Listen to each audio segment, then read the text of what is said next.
Assalamualaikum warahmatullahi wabarakatuh. Jumpa lagi di channel Gerakan Sampulao Official.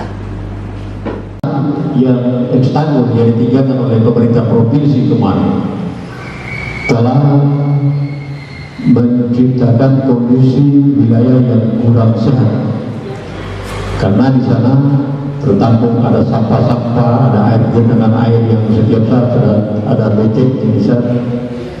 Terus beliau ke tempat kita sini di Sampulawa, dan beliau memerintahkan kepada kami untuk supaya lahannya itu disetujui oleh warga yang dari sekitar situ, sekitar pantai sini. Karena itu untuk kebaikannya kita semua juga, kebaikan yang khususnya di Kelurahan Jayapati dan Katilobo ini. Tetapi tidak berarti bahwa saya cuma sebagai camat cuma memperhatikan Kelurahan Jayapati dengan Katilobo, tidak seperti itu. Saya berharap desa-desa juga bisa mengajak saya, kita sama-sama apa yang menjadi kita usulkan di pemerintah yang menjadi skala prioritas di desanya masing-masing. Saya sebagai camat, saya ingin menjadi Sampulawa ini dia maju. Saya tidak mau mencari uang di sini. Kalau mencari uang, Bapak sempat kenal sama saya tukang las. Makanya saya jadi moderator ini sebenarnya saya agak bingung, karena bukan tupoksi saya sebenarnya, tapi saya mencoba. Karena saya sudah menjadi sebagai kepala wilayah di Kecamatan Sampulawa, saya coba belajar. Saya coba belajar untuk mau tahu tentang hal-hal yang seperti ini. Saya ingin para teman-teman yang ada di sini, para kepala desa dan lurah, Pak Lurah Jayapati tadi disinggung oleh Kepala Dinas PUPR tentang lahan mesin pendorong itu yang lokasinya di Kelurahan Jayapati yang di atas kampung itu, supaya kita urus sesegera mungkin, karena itu berkaitan dengan persoalan pipa air PDAM yang ada di wilayah kita, supaya airnya sampai ke pipa yang ada di kelurahan di desa Wati ini. Itu harapan pemerintah daerah agar supaya segera diklarifikasi. Selanjutnya mungkin saya dari Dinas PTSP yang diwakili oleh kami pelayanan perizinan dan non perizinan, kepada Ibu saya persilakan dengan hormat.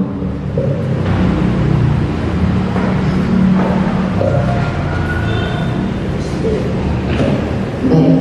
Assalamualaikum warahmatullahi wabarakatuh. Selamat pagi menjelang siang. Ya, selamat pagi dan salam sejahtera untuk kita semua. Bapak Ibu apa kabar? Sudah mulai sepi-sepi nih. Ya, alhamdulillah, puji syukur kita panjatkan kepada kehadiran Allah Subhanahu wa Ta'ala. Yang saya hormati Bapak Camat Sampulawa, Bapak Kepala Dinas PUPR, Kabag Hukum, dan mewakili teman-teman dari Kepala Bidang Tata Ruang, Kepala Bidang PUPR, beserta staf dari kecamatan yang Bapak disebut tadi, dan rekan-rekan yang sama berbahagia. Untuk hari ini tidak apa-apa ya, saya duduk saja mungkin untuk memberi penjelasan tentang sosialisasi persetujuan bangunan gedung dan sertifikat layak fungsi.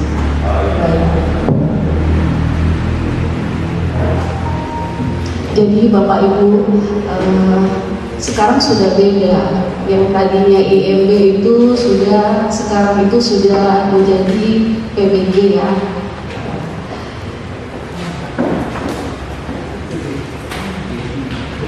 Yang sebelumnya IMB diatur dalam Undang-Undang Nomor 28 Tahun 2002 tentang bangunan gedung. Sekarang berubah turunan dari Undang-Undang Cipta Kerja Tahun 2020 itu yang mengatur tentang pelaksanaan Undang-Undang Nomor 28 tentang bangunan gedung itu di PP Nomor 16 Tahun 2021, di mana penggantian nama izin membangun ini terdapat di Undang-Undang Cipta Kerja yang sudah dicabut ketentuannya menjadi tidak berlaku. Jadi untuk IMB untuk saat ini sudah tidak berlaku.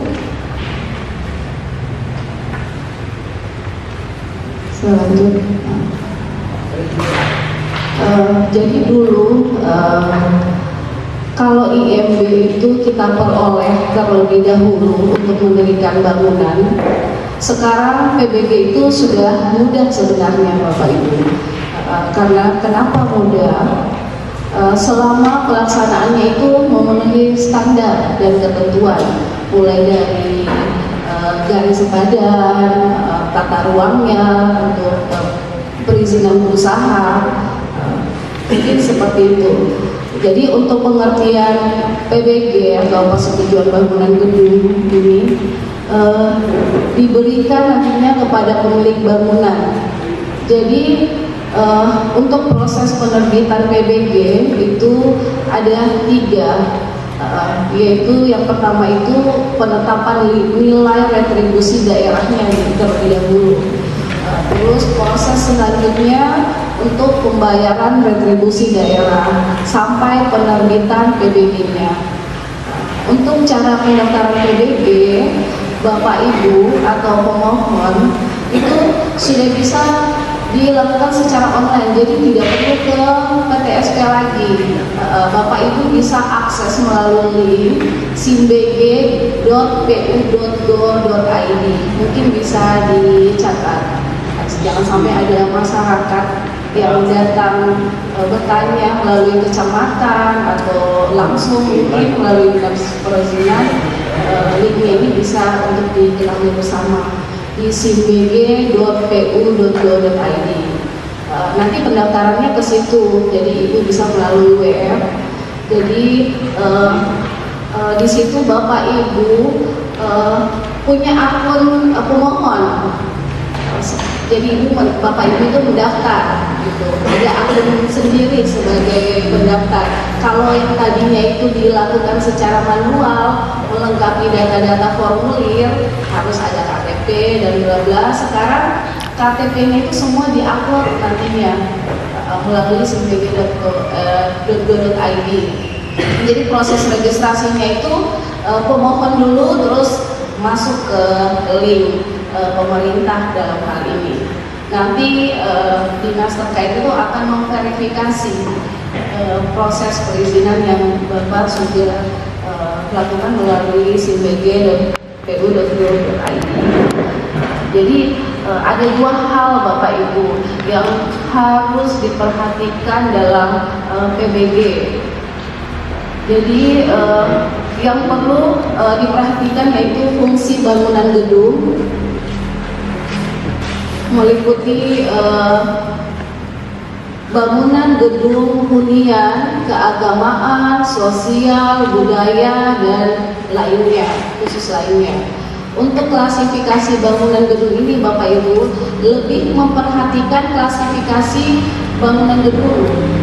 Jadi dia terbagi menjadi 7. Tingkat kompleksitas, tingkat permanensi, tingkat kebakaran, lokasi, ketinggian bangunan, kepemilikan bangunan, dan kelas bangunan. Jadi terbagi-bagi Bapak Ibu untuk klasifikasi bangunannya. Jadi untuk layanan perizinan untuk persetujuan bangunan gedung, PBG ini memiliki fungsi antara lain. Jadi harus pasti dulu bangunannya ini kira-kira untuk fungsi apa? Apakah itu untuk hunian, apakah itu untuk usaha? Jadi beda klasifikasinya nantinya pada proses simbg.pu.go.id. Kalau untuk permohonan PBG untuk jenis kegiatan usaha, jadi Bapak Ibu harus melakukan proses nanti melalui OSS. untuk perizinan berusaha berbasis resiko atau proses itu nanti Bapak Ibu bisa langsung melalui OSS. Kalau untuk perizinan berusaha itu jadi Bapak Ibu harus umpama untuk resiko tinggi. Jadi untuk klasifikasi resiko tinggi Bapak Ibu itu harus memperhatikan pemenuhan komitmen pada OSS. Nanti di OSS itu ada notifikasi Bapak Ibu. Ada notifikasi yang harus dipenuhi oleh pelaku usaha. Jadi pemenuhan komitmennya itu untuk yang berisiko tinggi itu harus memenuhi persyaratan dulu terkait KKPR-nya, itu ada di Dinas PUPR. Dan ada untuk persetujuan PKPLH-nya dari Dinas Lingkungan Hidup, sampai proses untuk persetujuan PBB-nya yang sementara ini sedang dalam tahap proses. Lanjut, nanti kita tahun 2023 itu kami sudah ada perencanaan untuk sosialisasi ke kecamatan. Jadi untuk masyarakat Bapak Ibu kalau mau melakukan mendaftarkan usahanya baik itu UMK atau UMKM sudah bisa langsung ke kecamatan atau ke lurah. Nanti 2023 kita akan koordinasi bersama kecamatan untuk menyiapkan stafnya yang bisa akan kami dampingi, kami BIMTEK untuk melakukan pelayanan. Jadi tidak perlu lagi jauh-jauh dari Sioku itu datang ke Batauga, ke PPSP, jadi sudah bisa di kecamatannya masing-masing untuk melakukan proses pendaftaran secara online atau OSS secara mandiri nantinya. Mungkin sampai di sini ada yang bertanya sebelum kita lanjut. Dibuka sesuatu yang jawab saya. Baik.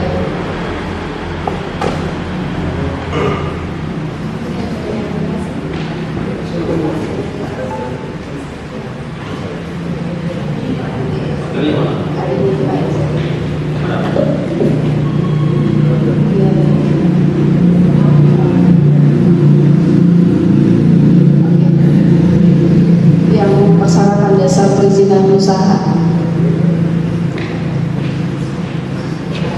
Baik, di sini Bapak Ibu bisa lihat untuk perizinan berusaha. Jadi dia terbagi menjadi 4 yang berbasis izin berbasis resiko. Ada resiko rendah, ada resiko menengah rendah, ada resiko menengah tinggi dan resiko tinggi tentunya. Jadi kalau dia resiko rendah, dia langsung terbit otomatis Bapak Ibu. Jadi dia itu klasifikasinya di bawah 1 miliar. Untuk UMK bisa langsung diproses secara langsung, jadi langsung keluar NIB, langsung keluar sertifikat standar. Berbeda dengan kita mengurus izin untuk risiko menengah rendah, menengah tinggi, dan risiko tinggi. Nanti di sini ada harus ada pemenuhan komitmen dari KKPM-nya, dari lingkungan hidupnya. Itu nanti di notifikasinya ada bisa dicek untuk pemenuhan komitmennya apa yang perlu dilengkapi. Jadi tahapannya itu ada notifikasinya, apakah dia masih proses atau belum lengkap. Iya, saluran tolong dulu.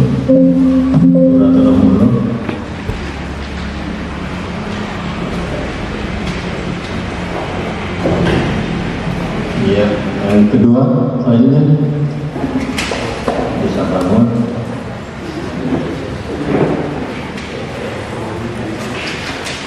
Selanjutnya, ya kali bangun.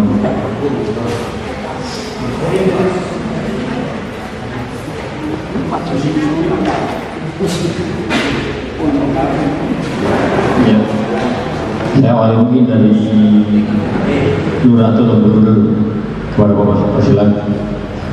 Anunya, mic-nya di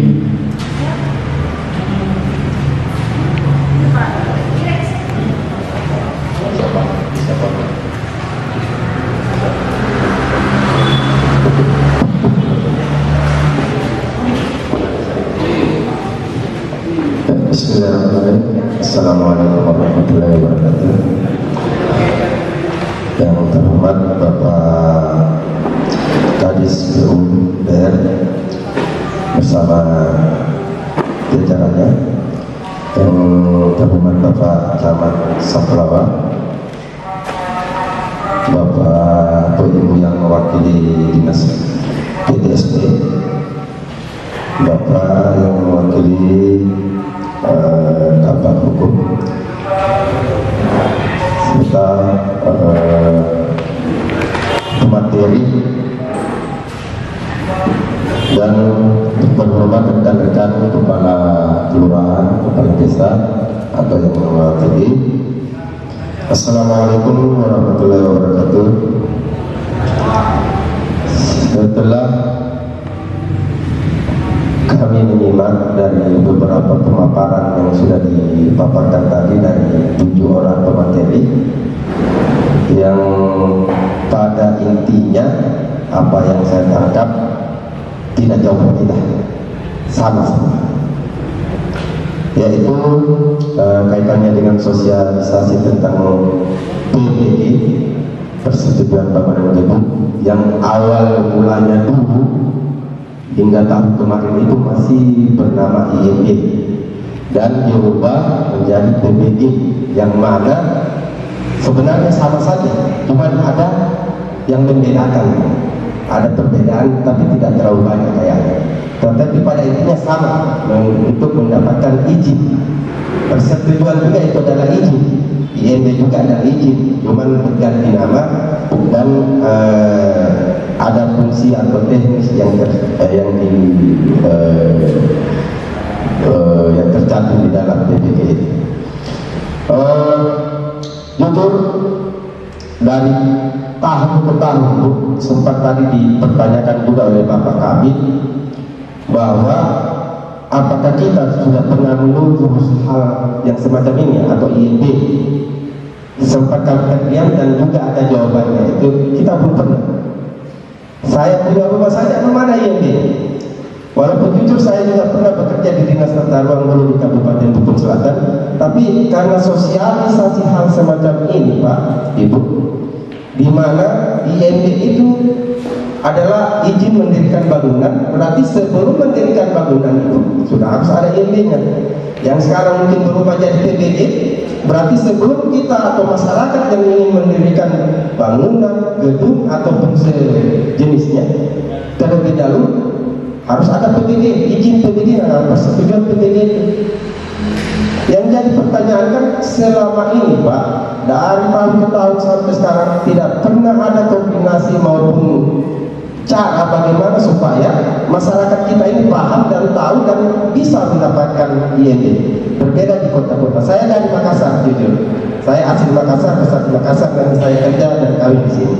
Tetapi kami di Makassar, ini sebagai contoh Pak ya, supaya kita bisa menerapkan di daerah kita yang baru berumur kurang lebih 8 tahun misalnya.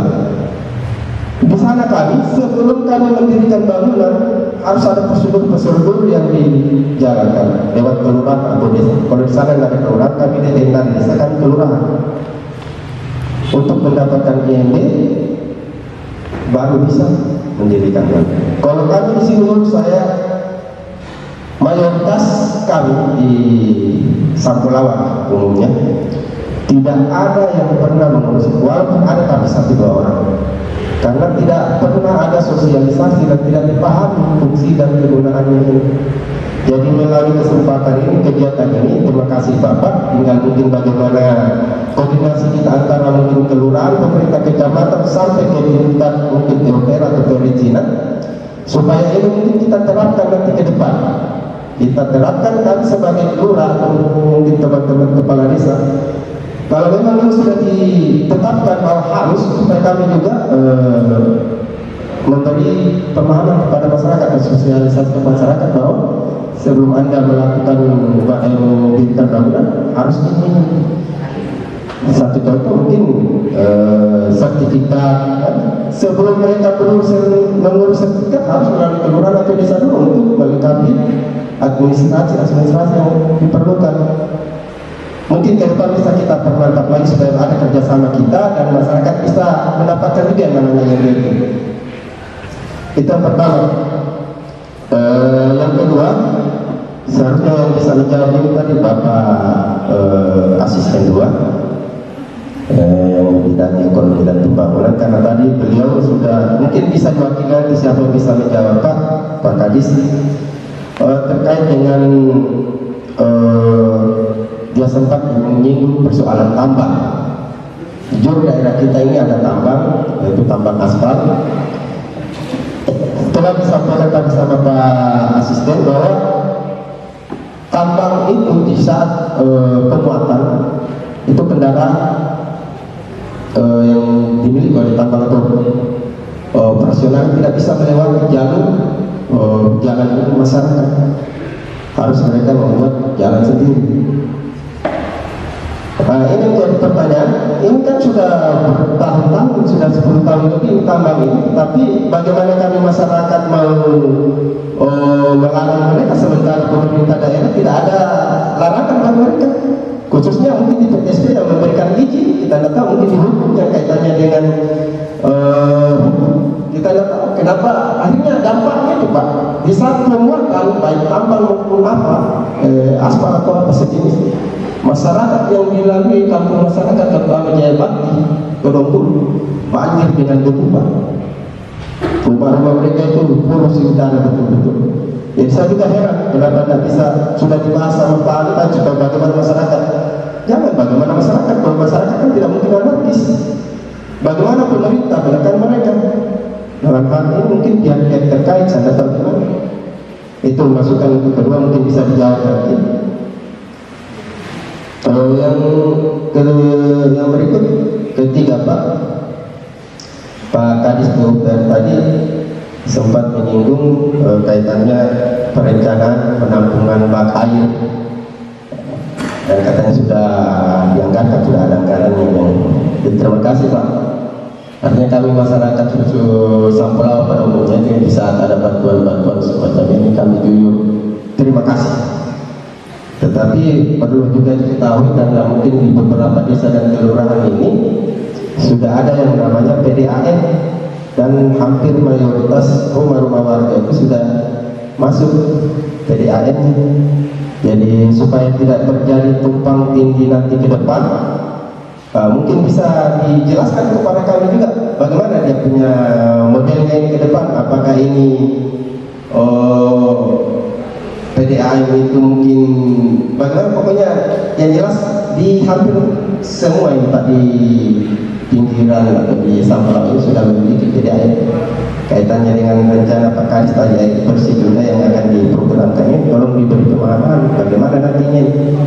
Apakah mungkin dalam satu rumah sudah ada PDAM yang masuk lagi dengan ini ya tidak jadi masalah sebenarnya. Penting jangan lagi dibebankan kepada masyarakat kaitannya mungkin retribusi atau biaya apa-apanya lagi. Ya mungkin itu dari kami Pak, dari Kelurahan Kedompul. Saya ucapkan Pak terima kasih banyak. Assalamualaikum warahmatullahi wabarakatuh.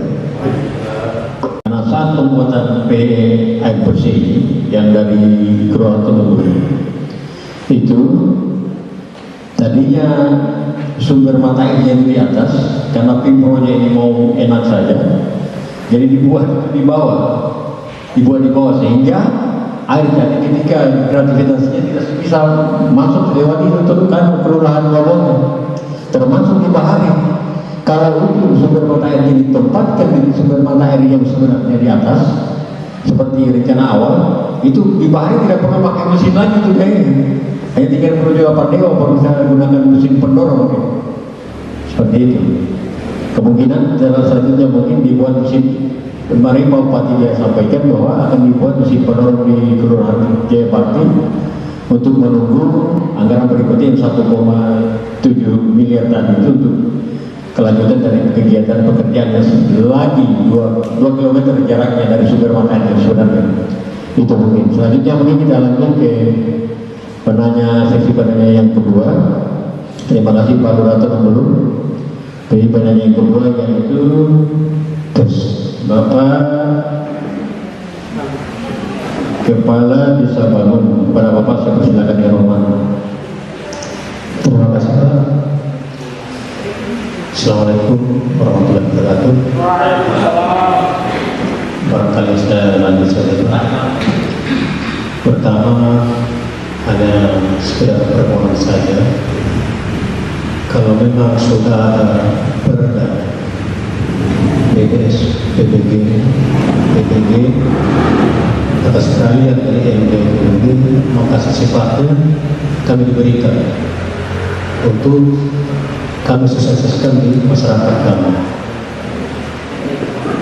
Kedua, kalau bisa dari DSP kami undang untuk bersama-sama kami di desa mensosialisasikan kepada masyarakat. Itu harapan kami. Yang kedua, di desa Pagu ada kasus izin usaha yang mana izin usahanya ada, tetapi kebetulan usahanya kami tidak tahu. Tiba-tiba kemarin ada petugas pajak yang menagih pada kami bahwa ada usaha ini di desa Bawang, tetapi usaha di mana ini pajak. Secara kemarin tidak ada. Usaha itu juga tidak ada tempat, tidak ada tanah sama kami. Jadi saya kembalikan bahwa ini tidak ada. Kami mohon penjelasan. Terima kasih. Baik.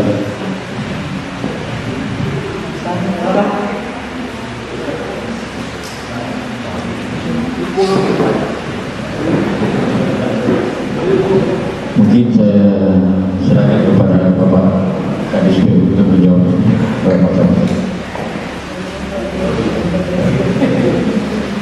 Baik Pak Desa Bangun, ya, saya langsung saja Pak. Jadi Pak, kalau ada informasi begitu bisa diarahkan langsung ke PTSP atau nanti Bapak bisa send ke saya. Karena untuk menanyakan izin usaha itu kita harus tahu kan nama perusahaannya. Kalau sekarang itu lebih dikenal dengan NIB. Jadi kami akan melacak melalui sistem. Dan kami harus tahu izin itu kalau memang dia punya data dari tahun berapa. Kalau dia dari tahun 2020, tentunya kami bisa mengecek izin usahanya itu melalui sistem kami atau hak akses. Tapi kalau dia masih manual Pak, kami akan cek juga apakah proses izinnya itu melalui kami atau bagaimana gitu. Itu mungkin hal-hal yang harus diketahui gitu untuk mengecek usaha itu. Kita lebih dulu menanyakan izin usaha ini dari tahun berapa, terus nama perusahaannya apa, gitu, jenis kegiatan usahanya apa. Nanti Bapak bisa personal langsung tanya. Jadi Bapak bisa langsung menginfokan, Bu, tolong dicek ada tidak izin ini gitu. Kalau secara SS nanti kami bisa bantu Pak. Nanti kami bisa bantu cek apa ada izin ini gitu. Nanti bisa nanti sebentar selesai sesi ini nanti kita bisa cek juga seperti kalau dia bukan orang pajak datang lagi mau tanyakan ini ada izinnya sih kenapa tidak ada gitu. Banyak yang ditemukan seperti itu karena memang dia sistemnya Pak hanya sementara atau dia kontrak bisa saja. Jadi selama dia melakukan kegiatan usaha di situ dia cuma mungkin 1 tahun, 2 tahun, terus tempatnya juga kan biasa dia sewa pakai. Jadi kalau sudah selesai ya langsung cabut, angkat kaki. Jadi susah untuk dihubungi, apalagi cuma nomor HP dari perusahaan. Tentunya sulit sekali bagi mungkin pihak pajak untuk mengecek di mana ini orangnya. Apalagi dia proses izinnya itu atas nama lokasi di situ kan. Kita tidak tahu ini yang punya siapa, datanya ada di mana orangnya. Tapi kan prosesnya itu mungkin bisa mereka lacak juga, mungkin bisa mereka datangi langsung atau bagaimana lah dari pihak pajak untuk mengkoordinir terkait pajaknya atau lokasi pekerjaan. Kalau lokasi pekerjaan kami bisa mengecek, tapi kalau untuk yang lain-lain mungkin bisa dibicarakan secara luas apa yang menjadi pertanyaan atau yang diinginkan. Terima kasih Pak Ibu. Jadi saya teruskan bahwa kalau sudah ambil linknya dan koordinasi dari sapi itu cek linknya error. Ya. Jadi itu jenis usahanya adalah jual beli HP. Dan lancar katanya itu dari pajak itu, lancar usahanya. Karena dari Jawa itu dikirimkan dari pajak yang paling murah di Buton Selatan. Tapi tidak ada di desa Bang. Ya. Lalu kalau terkait KTP itu kan biasa ada calo, banyak calo. Jadi biasa dia punya NIK itu tuh susah didapat. Kalau sekarang kan sudah elektronik kan sudah aman. Jadi biasa langsung ke registrasi. Tetapi kalau dia punya 2 KTP sebelumnya, biasanya orang nakal. Di sana bikin KTP, di sini bikin KTP, memang pasti carinya itu pasti error gitu. Karena datanya tidak valid gitu. Jadi dia punya nomor NIK di sana, nomor di sini itu tidak akan terverifikasi Pak nomor NIK-nya. Jadi banyak yang mengurus izin itu ketika dia daftarkan nomor NIK-nya untuk untuk usahanya biasa ditolak di OSS karena ternyata dia punya nomor NIK itu dia gunakan mungkin di daerah lain, pokoknya dia punya NIK itu double gitu atas nama itu atau belum dilepas. Biasanya kan dulu kan kita ini Buton Selatan masih bagian dari Kabupaten Buton. Jadi di kami itu di perizinan biasa orang memproses izin tapi tidak terverifikasi dicabut itu karena belum ditarik datanya dari Kabupaten Buton ke Buton Selatan. Itu harus dikonfirmasi ke Kabupaten Buton. Apakah saya ini masih bagian dari Kabupaten Buton atau sudah di Buton Selatan?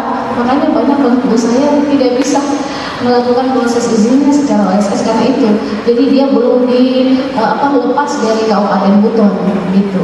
Banyak di Buton Selatan yang nomor NIK-nya itu tidak terverifikasi atau tidak ditemukan karena faktor itu tadi. Nanti coba dicek di Kabupaten Buton apakah dia sudah pindah atau masih di sana. Kalau masih di sana minta dilepas supaya data itu bisa terverifikasi. Terima kasih.